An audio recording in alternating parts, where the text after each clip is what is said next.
महाराष्ट्रातील प्रत्येक अपडेट जाणून घेण्यासाठी आजच मेट्रो रायगडच्या सोशल मीडिया प्लॅटफॉर्मला लाईक, फॉलो आणि सबस्क्राइब करा। रायगड जिल्ह्यातील अलिबाग तालुक्यात नागाव हे गाव आहे। या गावाला एकूण 4 किलोमीटर सागरी किनारा असून गावात नागाव बीच हा संपूर्ण महाराष्ट्रात प्रसिद्ध आहे।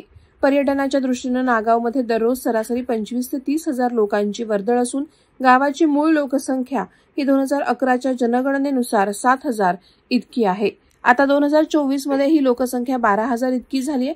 गावासाठी होणारा पाणी पुरवठा हा आता उमटे धरणातून होत असून उमटे धरणात देखील आता तितका पाणीसाठा उपलब्ध होत नाही। त्या कारणाने आमच्या गावातील नागरिकास माहे जानेवारी ते जून पर्यंत सरासरी 3 दिवसाआड पाणी पुरवठा करावा लागतो।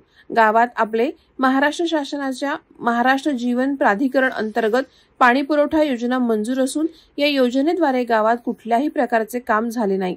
मंजूर असलेली योजना देखील गावासाठी पुरेशी नाही। गावामध्ये एकूण 4 तलाव असून त्यामध्ये नैसर्गिक पाणी आहे।